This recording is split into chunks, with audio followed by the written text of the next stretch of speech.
말씀은 출애굽기 20장 15절 말씀 그리고 빌립보서 4장 19절 말씀입니다. 우리 먼저 출애굽기 20장 15절 말씀 우리 합독해서 한 목소리로 읽겠습니다. 도둑질하지 말라. 빌립보서 4장 19절 말씀입니다. 나의 하나님이 그리스도 예수 안에서 영광 가운데 그 풍성한 대로 너희 모든 쓸 것을 채우시리라. 아멘. 네, 하나님께서 우리에게 반드시 지켜야 할 10가지 법을 주셨습니다. 이 10계명을 보게 되면은 1계명부터 이 4계명까지는 하나님의 자녀로서 하나님의 택하심을 받은 백성으로서 우리가 어떻게 하나님을 섬겨야 하는지, 하나님 섬기는 법, 여기에 대해서 말씀해 주고 있습니다. 그리고 이제 5계명부터 10번째 계명까지는 우리가 이제 이 세상을 살아가면서 만나는 모든 사람들과의 관계에 있어서 우리가 반드시 지켜야 될 사람과 사람 사이의 법입니다. 근데 이 사람들 사이에 지켜야 될 이 6가지 법 중에서 가장 첫 번째 법으로 부모님께 효도하라는 계명을 적어 놓으셨습니다. 이것은 무엇을 의미하는 것인가요? 그만큼 부모를 공경하는 것, 중요하다는 거예요. 어느 정도 중요하냐? 모든 인간관계에 있어서 그 어떤 것보다도 더 중요하고 가장 중요하다는 것을 말해주고 있습니다. 그리고 계속해서 이어지는 말씀이 살인하지 말라, 간음하지 말라, 도둑질하지 말라, 이 세 계명을 통해서 우리 인간의 기본권에 대해서 언급하고 있습니다. 사회 질서와 공동체를 견고하게 하는데 중요한 계명입니다. 소리문답 14문을 보면 이렇게 질문합니다. 제8계명은 무엇인가? 우리 그 답을 함께 읽겠습니다. 제8계명은 도둑질하지 말라 하신 것이다. 특별히 8계명이 다룬 이 도둑질은요, 인류 역사상 가장 오래된 범죄입니다. 하나님께서 분명히 아담과 하와에게 에덴 동산의 모든 실과는 다 네가 먹을 수 있으나 단 동산 중앙에 있는 선악과는 따먹지 말라 이렇게 말씀하셨습니다. 근데 그걸 따먹었어요. 하나님께서 분명히 하지 말라고 했는데 하나님 말씀에 불순종했습니다. 우리들 가운데 오늘은 좀 이렇게 편안한 마음으로 이제 8계명을 들을 수 있겠다 이렇게 생각하시는 분들도 계실 겁니다. 왜냐하면 나는 지금까지 이렇게 남의 것을 훔쳐본 적이 한 번도 없기 때문입니다. 하지만 꼭 그럴까요? 우리는 10계명을 공부하면 할수록 그렇지 않다라는 것을 깨닫게 됩니다. 우리 지난주에도 보면 살인하지 말라고 했어요. 근데 이미 우리 마음으로 누군가를 미워하고 무시하고 또 분노하게 되면은 그건 살인한 것이라고 예수님께서 말씀하셨습니다. 간음하지 말라도 마찬가지입니다. 행동뿐만 아니라 마음으로 생각으로 음욕을 품는다면 그것 또한 간음인 것입니다. 오늘 이 도둑질하지 말라, 이것도요 이미 우리가 범죄한 그 죄들 가운데 하나입니다. 쾌도나마 10계명이라고 이제 삼위교회 송태근 목사님 쓰신 책 중에 이런 이야기가 있어요. 해외여행 가는데 비행기 안에서 여행사 직원이 나지막한 목소리로 말합니다. 방금 승무원이 나눠준 담요를 꼭 가방에 챙겨서 내리라고. 여행지 방이 쌀쌀해가지고 요긴하게 쓸 수 있다면서 특히 무릎이 시린 분들은 그걸 덮고 있으면 아주 좋다고 재차 강조했습니다. 그래서 많은 사람들이 그렇게 담요를 챙겨서 내렸어요. 혹시 이 자리에도 이제 우리 기내 담요를 그 해외 여행 기념품으로 챙겨가지고 지금까지 요긴하게 쓰고 계신 분은 계시지 않죠? 그런데 이런 일들이요 꼭 우리 개인과 개인 그리고 또 공익과 개인 사이에서만 일어나는 범죄가 아니라는 거예요. 나라와 나라 사이에서도 일어납니다. 세계에 아주 유명한 그 박물관이 여러 개 있는데 그 중에서 정말로 그 박물관에 가면은 다양한 나라들의 그 유물이 많이 전시되어 있습니다. 그 나라만의 그 유물이 아니에요. 그 다양한 그 유물들은 왜 그렇게 된 걸까요? 다른 나라에서 많은 유물들을 도둑질해왔기 때문입니다. 그래서 이제 런던의 이 대형 박물관이요, 국제 분쟁이 참 많이 있다고 해요. 돌려달라는 나라가 있어요. 그리고 대형 박물관 측은 세월이 얼마나 지났는데 돌려주냐, 돌려줘야 보관할 것도 없고 관리도 못할 때니까 그냥 우리가 보관하겠다. 보고 싶으면 와서 봐라. 대신 돈은 안 받겠다. 이렇게 말하는 이 대형 박물관과 그 나라와의 그 분쟁이 있습니다. 그래서 대형박물관 입장료는요 무료라고 해요. 근데 이 전시관을 설명하는 그 오디오 가이드는 무료가 아닙니다. 이것도 유료입니다. 제가 이제 어저께 그 브리티시 그 뮤지엄 그 웹사이트에 가가지고 이거 확인해 봤어요. 그러니까 어른들은 보통 6파운드, 달러로 환산했더니 한 8불 정도 그 내야 돼요. 이 박물관 유물을 설명해주는 그 오디오 가이드를 대여 받을 수 있답니다. 그러니까 돈을 내야 되는 거예요. 이게 무료가 아닙니다. 남의 것을 가져와가지고 무료로 보여준다고 하지만은 실상 그렇지 않다라는 거예요. 사실 이런 나라와 나라 사이의 그 도둑질은 우리에게도 결코 먼 이야기가 아니죠. 여러분 어제가 며칠이었나요? 바로 8월 15일 광복절이었습니다. 1945년 8월 15일 우리 민족이 일제의 36년 식민 지배로부터 해방된 날이에요. 광복, 빛을 되찾았다라는 뜻입니다. 얼마나 아름다운 이름이에요. 빛을 잃어버렸는데 빛을 되찾은 거예요. 여러분 한번 생각해 보세요. 일제강점기 36년 동안 우리 민족이 빼앗긴 게 무엇이 있었나요?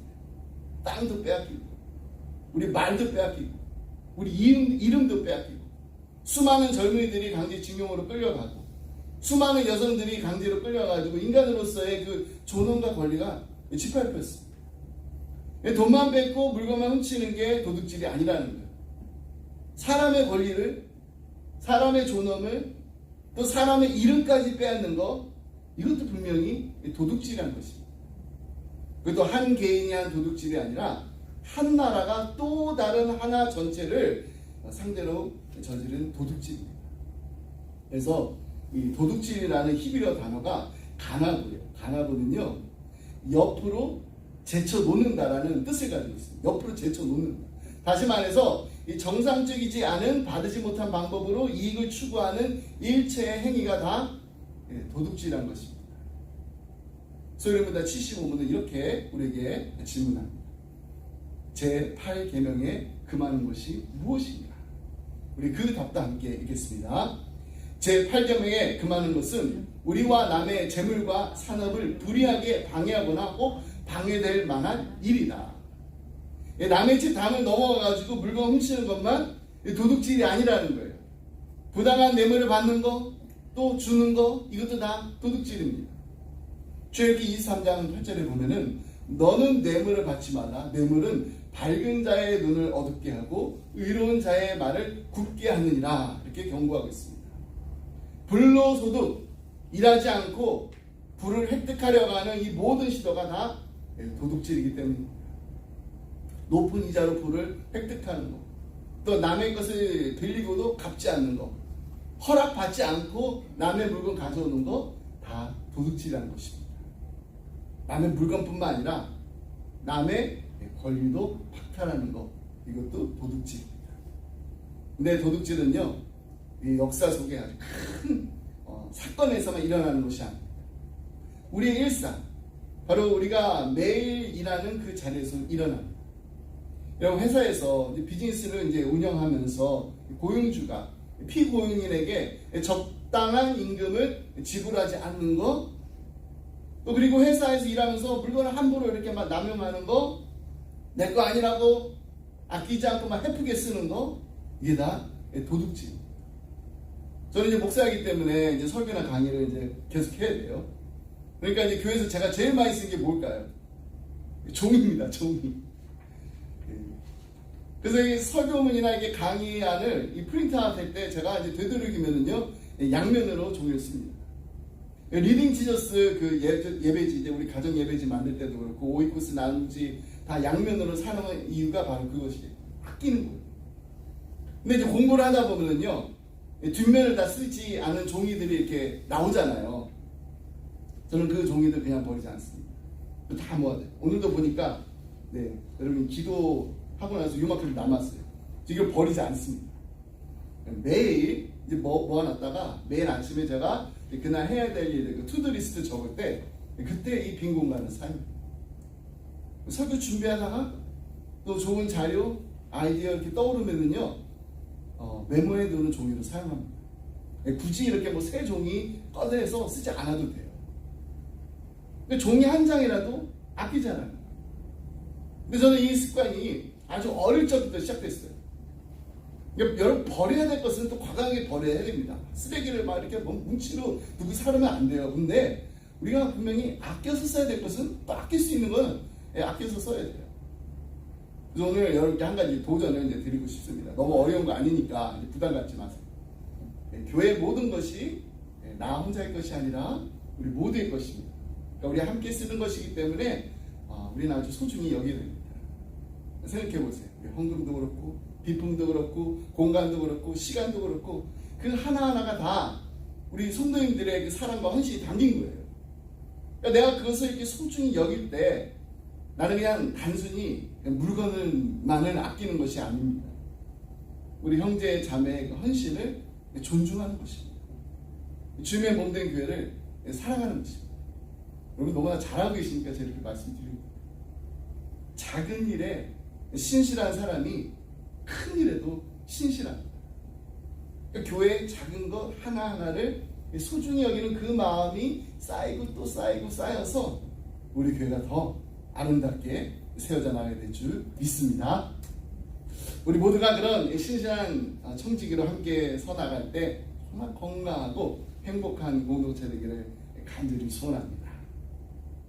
지금까지 이제 다양한 도둑질에 대해서 살펴봤어요.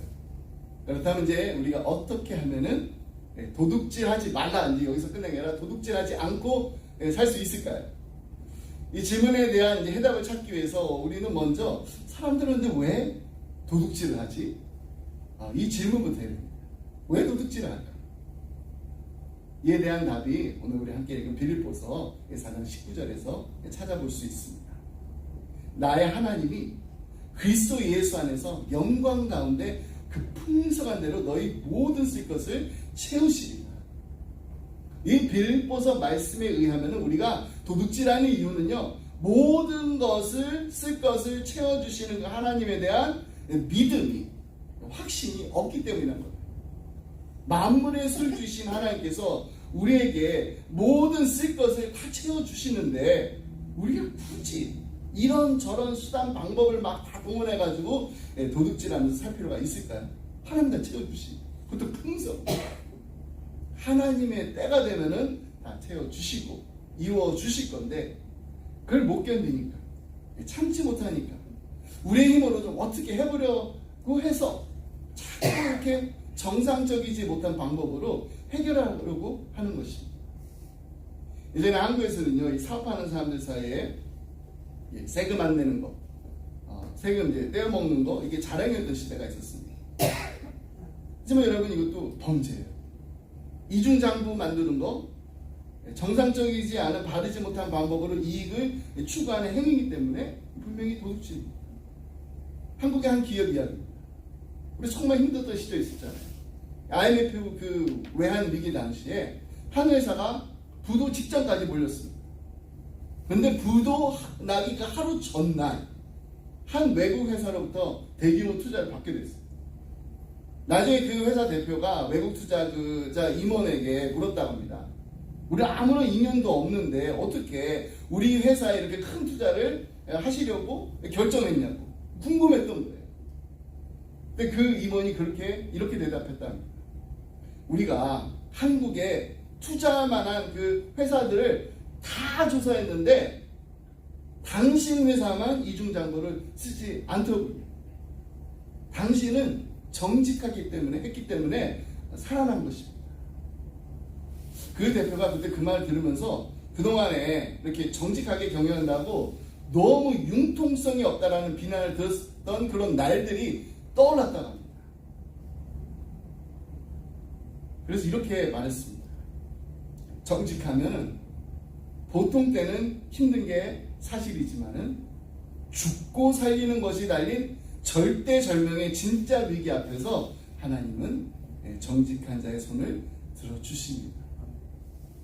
당장은요, 손해보고 힘이 들어도 장기적으로 보면은 정직은 반드시 우리와 우리 가정의 미래에 엄청난 축복으로 돌아오게 되어 있습니다. 하나님 앞에서 정직하려고 몸부림치는 그 인생을 하나님께서 결코 외면하지 않으시고 축복하시기 때문입니다. 우리 하나님께서 모든 필요한 것을 다 채워주실 때까지 기다리면서 또 그리고 기대하면서 정말 하나님 보시기에 아름다운 하나님이 기뻐하시는 거룩한 바보 같은 인생을 살았으면 좋겠습니다. 세상 사람들이 봤을 때 정말 융통성도 없고 어리석어 보이지만은 하나님 보시기에는 정말로 정직한 우리 모두가 되기를 주님 이름으로 축복합니다. 자, 그렇다면 이제 우리가 이 도둑질을 하지 않는 것으로 이제 또 끝나지 말고 이제 한 발짝 더 나아가게 되겠습니다. 우리 이웃을 위해서 우리 무언가를 해야 되지 않을까요? 먼저 에베소서 4장 28절 말씀 보겠습니다. 도둑질하는 자는 다시 도둑질하지 말고 돌이켜 가난한 자에게 구제할 수 있도록 자기 손으로 수고하여 선한 일을 하라. 이 말씀만 보더라도요, 이 성령 충만했던 초대 교회에도요, 도둑질하는 사람이 있었다라는 것을 우리가 알 수가 있어요. 그래서 사도 바울은 그런 사람들에게 이제 도둑질 그만하고 가난한 사람들을 구제하고 도와줄 수 있도록 열심히 수고하고 일해서 선한 일을 하라고 합니다. 토마스 왓슨이 자기 것을 도둑질하는 것은 이게 가장 교묘한 도둑질이라고 이야기를 했습니다. 그렇다면 이 자기 것을 도둑질한다는 거 어떤 의미에서 그 말을 했을까요? 도대체 자기 것을 가지고 어떻게 도둑질을 할 수 있단 말이지? 이런 의문이 드실 수도 있어요. 내 걸 가지고 내가 도둑질을 어떻게 해? 근데 여기서 이 토마스 왓슨이 말한 자기 것을 도둑질한 그 행위는요, 한마디로 나누지 않는 삶을 말합니다. 나누지 않는 삶. 다시 말해서 나누지 않는 삶은 도둑질이라는 것입니다. 그런 의미에서 어쩌면 우리도 지금 도둑질을 했을 수도 있습니다. 하나님께서 우리에게 물질 맡기셨어요. 은사도 맡기셨습니다. 시간도 맡기셨는데 우리는 이것을 지금 얼마만큼 잘 나누며 살고 있는지 우리 자신 한번 돌아봐야 됩니다. 예전에 이제 전도서 강해를 이제 나누면서 드렸던 이야기인데요. 저희 가정 사랑하는 아내, 딸, 그리고 아들 둘이 있습니다. 근데 저희 가정에 딸이 둘이 있어요. 모르셨죠? 10년 전에 저희 가정에 볼리비아에 사는 시엘라가 사랑이의 여동생이 됐어요. 컴패션을 통해서 이제 후원하게 된 시엘라에게 매우 후원금도 보냈습니다. 그리고 또 생일이나 크리스마스 때는 또 선물을 이제 살 수 있도록 조금 더 이렇게 후원을 했습니다. 사례가 이제 12살 그 생일을 맞이하면서 이제 티네이저가 됐어요. 그래서 아빠로서 이제 고민이 됐습니다. 전부터 우리 아이들이 이제 티네이저가 되면은 컨벤션 아이들을 이제 직접 만나게 해줘야겠다 이렇게 생각하고 있었습니다. 마침 이제 사나이가 이제 생일을 맞게 돼가지고 그때 이제 시작하게 됐어요. 근데 사실 솔직히 처음에 이렇게 시작할 때 좀 망설였습니다. 왜냐하면 저희가 버지니아 살 때는 이제 아내도 일하고 저도 이제 풀타임 사역자로서 형편도 이제 어느 정도 괜찮았었는데 지금은 이게 과연 할 수 있을까? 괜찮을까? 이런 고민이 잠깐 있었어요. 하지만 이제 이런 거 저런 거 다 따지다 보면은요, 아무것도 하지 못하겠다라는 그 생각에 결심하게 됐어요. 우리 사랑에게는 여동생이 필요하다. 그래서 어떤 결심했냐? 그냥 우리 가족이 한번 외식할 거 안 하면 되지. 그러면 이제 후원금을요 1년 동안 모으면요, 아이들이 정말로 그때 막 사고 싶어 했던 게 뭐냐면 아이패드예요. 그 아이패드를 새 것으로 하나 장만해 줄 수가 있습니다. 하지만 저는 우리 아이들이 그냥 밥 퍼먹는 인생으로만 끝나지 않았으면 좋겠다라는 생각을 가졌어요. 밥 퍼먹는 인생이 아니라 내 밥을 퍼주는 인생을 살아야지. 아이패드는 그냥 아빠가 쓰던 거 그냥 물려주면 됩니다. 저는 우리 아이들이 정말 이렇게 어떻게 보면 이 책 한 것밖에 안 되잖아요. 그 작은 화면에 그냥 빠져가지고 게임하고 인터넷에 시간 보내는 거, 그거보다 좀 더 큰 세상을 봤으면 좋겠습니다. 아이패드가 아니라 아이페이드 인생이 되어야 됩니다.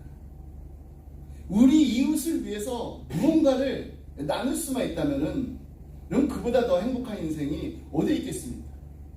이건 나누고 베푸는 것보다 아시잖아요. 돈보다 더 정말 소중한 것을 놓치지 않는 그런 삶을 살았으면 좋겠습니다. 그 돈보다 중요한 게 바로 사람입니다. 사람을 세우고 사람을 살리고 사람을 섬기는 정말 사랑이 넘치는 인생이 진정한 행복한 인생입니다. 여러분, 유대인 경험 가운데 이런 말이 있어요. 한번 잘 들어보세요. 남을 행복하게 하는 것은 향수를 뿌리는 것과 같다. 근데 이 향수를 뿌릴 때 자신에게도 몇 방울은 튄다. 그러니까 내가 막 이렇게 누구에게 잘하고 베푸면 그게 나한테도 조금 있다라는 거예요. 여러분, 남이 행복하는 거 정말 그거 보면은 한번 보시는 분들 한 번 이렇게 뿌리는 것으로 끝날 수 없습니다. 나의 그 정말 그 작은 섬김 때문에 행복해하는 우리 이웃, 우리 지체들의 그 미소를 보게 되면은 내가 다음번에 또 어떻게 행복하게 해줄 수 있을까? 이런 고민이 자연스럽게 들게 되어 있습니다. 예전에는요, 우리 기쁨의 교회 그 성도님들 생일 때마다 저희 가정에서 매달 생일 케이크를 이제 준비했어요. 한 3년, 4년 그렇게 했던 거예요. 정말 자그마한 정성이었지만은 성도님들의 그 생일을 직접 챙겨 드릴 수 있다는 게 저희 가정에서는 큰 기쁨이었습니다. 근데 우리가 이제 새 성전으로 이렇게 이사하면서부터 이제 우리 예전에서 이제 생일 케이크를 이렇게 준비하자는 또 의견도 나오면서 더 이상 그 일을 할 수 없게 되었어요. 좀 아쉬웠어요. 하지만 제가 이제 금세 다른 방법으로 또 우리 성도님들 어떻게 섬길 수 있을까? 그 길을 찾았습니다. 큰 거 아닙니다. 아주 자그마한 거예요. 가끔씩 제가 이렇게 샘스클럽, 커스코 이렇게 가게 되면은 저렇게 잘 가서 보는 게 이렇게 커피 세일하는 거거든요. 그러면 이제 먹어보지 못한 그런 커피들 있잖아요. 그러면은 제가 아내와 이런 얘기를 합니다. 나 이거 사도 돼. 우리 교회에서 우리 마시는 그 이렇게 K컵 있잖아요. 그 커피는요, 저희 집에서 이렇게 먹다 남은 거 가져온 게 아닙니다. 샘스클럽에서, 커스코에서 사주고 먼저 교회에다 갖다 놓고 이렇게 다 꼽아놓은 다음에 남은 거 저희 집으로 갖고 갑니다. 보이지 않는 곳에서 드리는 이 작은 섬김으로 성도님들이 정말 조금이나마, 아주 조금이나마 행복해 하신다면은 그것이 바로 저희 가정의 큰 기쁨입니다. 사실 저희가 드리는 거는 너무나 작아요. 뭐 케이크 하나, 뭐 커피 한 잔. 근데 왜 이것이 기쁨이 될 수 있을까요? 저는 그 이유가 우리가 경험한 가장 위대한 사건 그 안에 있다라고 분명히 믿습니다. 우리 크리스찬이 경험한 최대의 사건이 무엇인가요? 하나님이 세상을 이처럼 사랑하사 독생자를 주셨습니다. 정말로 소중한 독생자까지 내어주신 그 하나님의 사랑을 경험한 자들이 바로 우리입니다. 근데 요한복음 3장 16절을 경험하고 이 말씀을 정말로 소중히 여기는 우리가 꼭 기억해야 될 말씀이 하나 더 있습니다. 그것은 바로 요한복음 3장 16절인데 요한 1서 3장 16절. 신학자 롤란드 사이더가요 이런 말을 했어요. 요한복음 3장 16절을 체험한 모든 성도들이 요한 1서 3장 16절에 순종하고 있지 않는 한 아직 그 믿음의 삶이 온전하다라고 할 수 없다. 그러니까 궁금하시죠? 그럼 도대체 요한일서 3장 16절은 어떤 말씀입니까? 그 말씀 우리 함께 보겠습니다. 그가 우리를 위하여 목숨을 버리셨으니 우리가 이로써 사랑을 알고 우리도 형제들을 위하여 목숨을 버리는 것이 마땅하니라. 이어지는 17절로 18절 말씀입니다. 누가 이 세상의 재물을 가지고 형제의 궁핍함을 보고도 도와줄 마음을 닫으면 하나님의 사랑이 어찌 그 속에 거하겠느냐.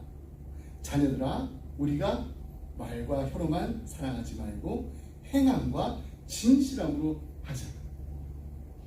여기서 말과 혀는요, 문자적으로 말과 글로만 사랑하지 말라는 의미입니다. 그리고 행함과 진실함은 이 두 단어가 한 가지 뜻을 나타내는 중언법으로 행동은 행동인데 어떤 행동이냐? 진실한 행동이라는 것입니다. 거짓이나 위선이 아닌 정말 진실한 사랑을 하라는 것입니다.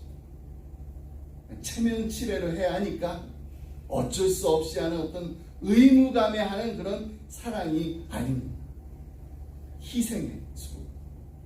그 희생의 수고가 따르는 사람, 내 모든 것을 아낌없이 나눠주는 그런 진정한 사랑으로 하라는 거예요. 그래서 이 고 방질 그 목사님께서 이런 말씀하셨어요. 덕을 세우도록 향기를 날리며 살자.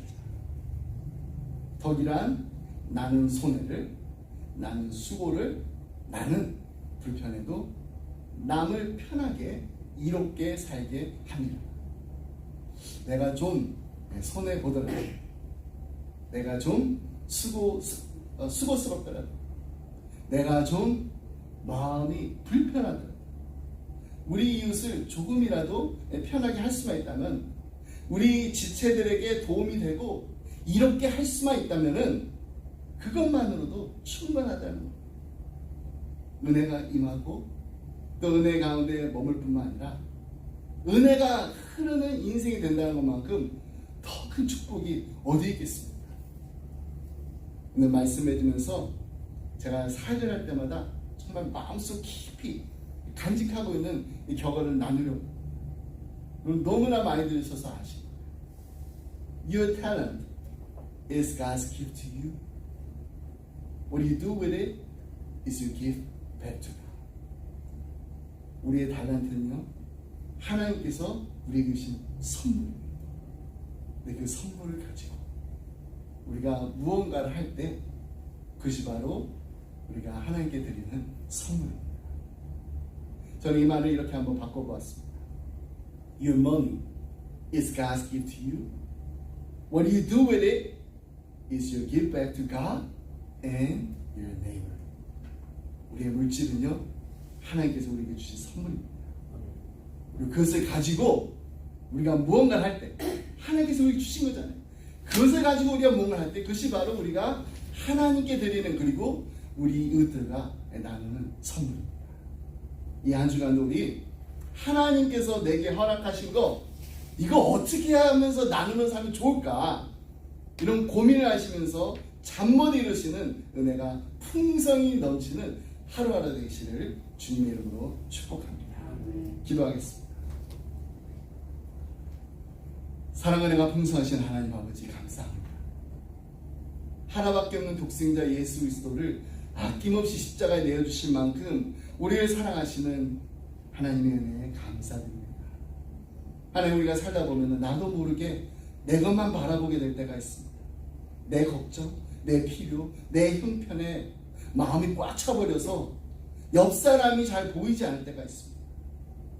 그럴 때마다 우리의 시선을 아버지의 눈이 바라보시는 곳을 향하게 하여 주옵소서. 우리의 가진 모든 것들이 사실은 주님께서 맡겨주신 것임을 잊지 않게 하여 주옵소서. 달란트도, 물질도, 시간도 다 주님의 것임을 기억하며 우리 곁에 있는 사람들을 위해 기꺼이 나눌 수 있는 마음을 우리 안에 심어 주옵소서. 우리 기쁨의 교회가 이름처럼 기쁨이 넘치는 교회가 되게 하여 주옵소서.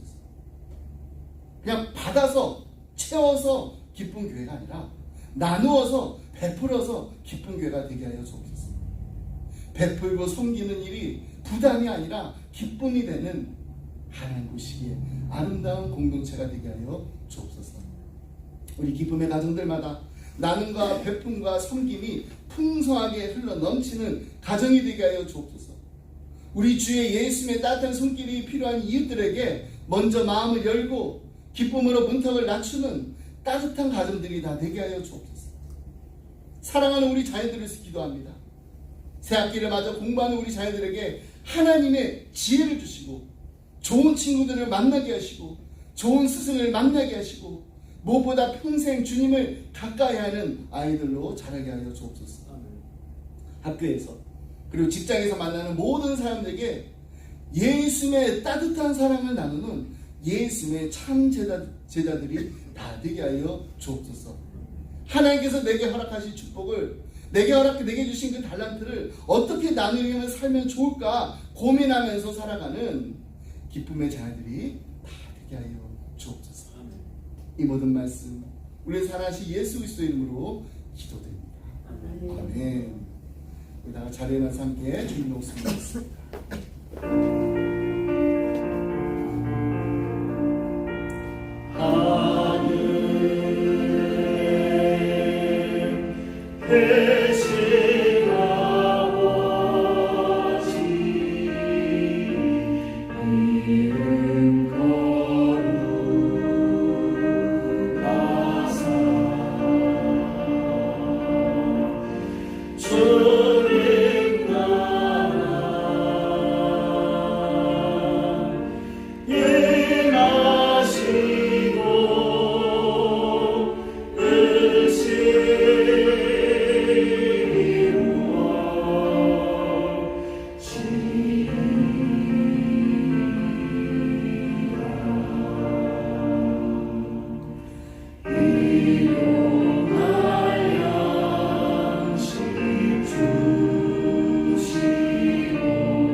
이제로 주 예수 그리스도의 은혜와 하나님 아버지의 그 크신 사랑과 성령님의 감동 감화 교통하신 하나님, 우리 기쁨의 교회가 받아서 기쁜 교회가 아니라 나누어서 기쁜 교회, 우리 이웃에게 예수님의 따뜻한 손길을 내미는 기쁨의 공동체가 되게 하여 주옵소서.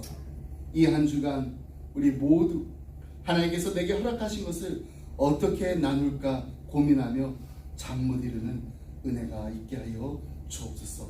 간절한 마음 기도하며 이 자리를 떠나는 사랑하는 성도님들과 가정과 생업에 그리고 주님의 몸된 교회에 지금부터 영원토록 함께 하시길 간절히 축원하옵나이다.